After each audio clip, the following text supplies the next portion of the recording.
Two major technologies cover the large majority of touchscreens in use today. Capacitive touchscreens are used in smartphones and tablets, with resistive touchscreens historically used in kiosks and production interfaces. Before we study the resistive touchscreen, here's a spoiler alert. We won't be doing a teardown on a smartphone in this course. My iPhone cost me $600 to buy and it still works. I have no intention of demolishing it, nor do I have a spare one at home.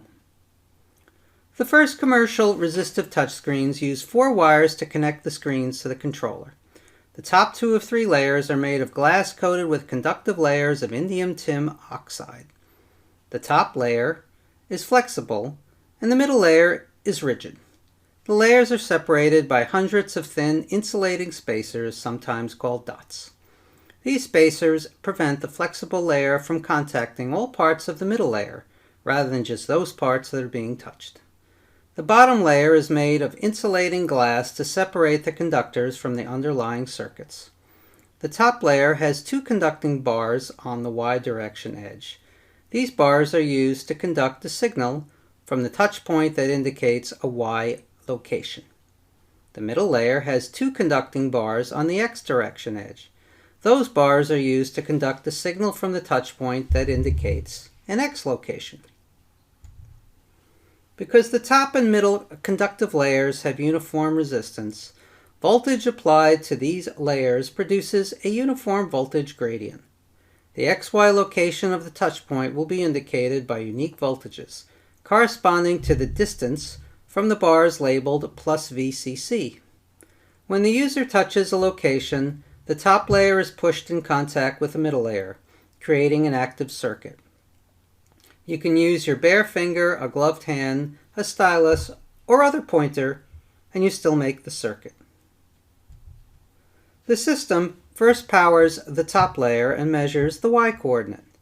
At the same time, one conductive bar on the middle layer is connected to an ADC via a high impedance circuit.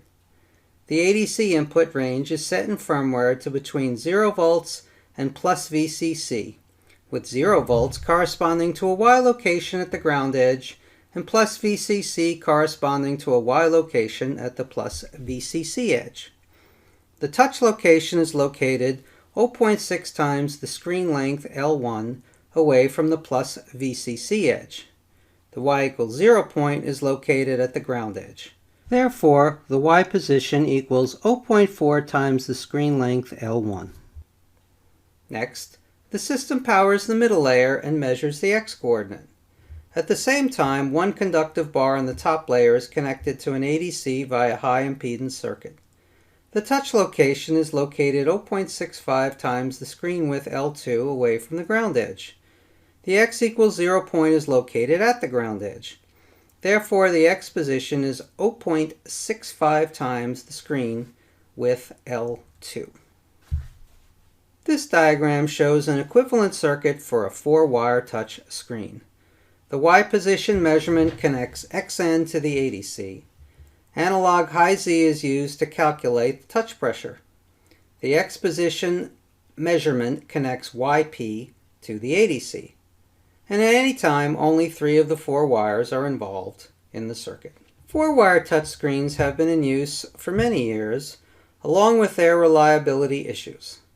The constant flexing of the conducting outer layer causes fatigue cracking in the ITO coating.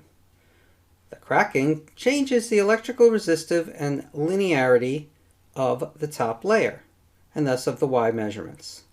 Touching the screen with a stylus or ballpoint pen speeds up the cracking. If the top layer is made of polyester rather than glass, degradation is sped up if the touchscreen is located outdoors undergoing large swings in temperature and humidity.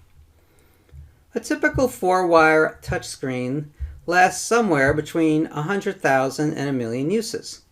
This may seem like an enormous number to you. Why should you care? But consider this.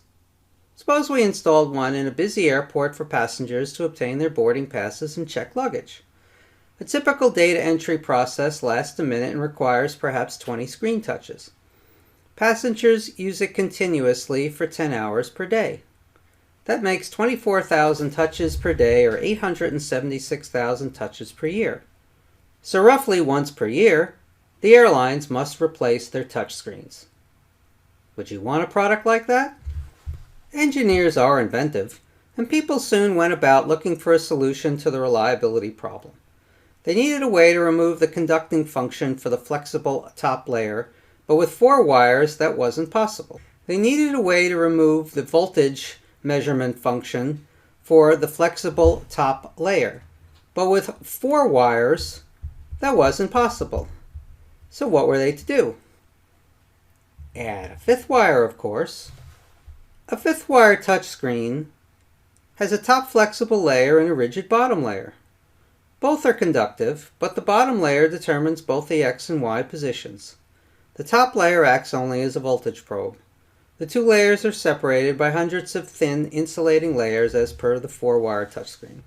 When the user touches the flexible top layer, the controller applies plus VCC to the top 2 corners and ground to the lower 2 corners.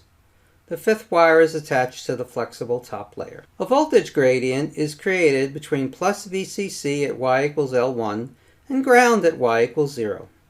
Pressing the top surface creates the voltage divider between plus VCC and ground.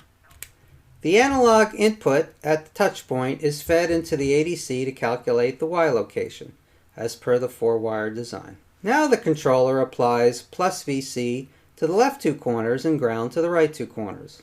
The 5th wire is still attached to the top layer. A voltage gradient is created between plus VCC at X equals 0 and ground at X equals L2. The voltage divider for X is created and the analog input voltage at the touch point is fed to the ADC. Reliability is much greater for a 5-wire touchscreen than for a 4-wire one because the top layer is no longer used as a voltage measurement layer. It is now only a voltage pointer. Touchscreens are usually rectangular in nature, so you need to normalize the voltage reading by the actual distance of the X and Y axes in order to determine the exact location of the touch. Let's look at a spec sheet for a 5-wire resistive touchscreen. It comes in diagonal sizes between 7 and 22 inches. It lists the standard deviation of position accuracy as 2 millimeters. First time we've seen a statistical portrayal of an accuracy spec. 2 standard deviations encompass 98% of your data. That means where the person touches the screen is known by the controller only within 4 millimeters. Now you know why the button icons are so big on kiosks. The resolution is 4096 by 4096 pixels, on par with that of a laptop PC. And the touch force is only 113 grams. A little tap of a finger will do. The controller uses standard RS-232 and USB for communications, which is helpful. You can use this touchscreen indoors and outdoors per the temperature and humidity specs given. Just don't let it get rained on. The screen is resistant to a vast range of chemicals, which makes it very good for all types of production environments. Gas stations, laundromats, auto repair centers, restaurants, you name it. Somebody in the marketing department wanted to make sure they could sell it to everybody. The agency approvals shown are typical for electronic equipment. It looks like this touchscreen can be modified to meet NEMA 4 and IP65 standards for water entry. You will likely need some type of rubber bezel to seal it within the framework of the monitor. Note the endurance spec of 35 million touches. Now the airlines won't need to replace a kiosk until it is technologically obsolete as opposed to broken. They even provide 3 or 5 year warranties, which shows you the manufacturer stands behind their product. Let's recap. Now you know how resistive touchscreens work.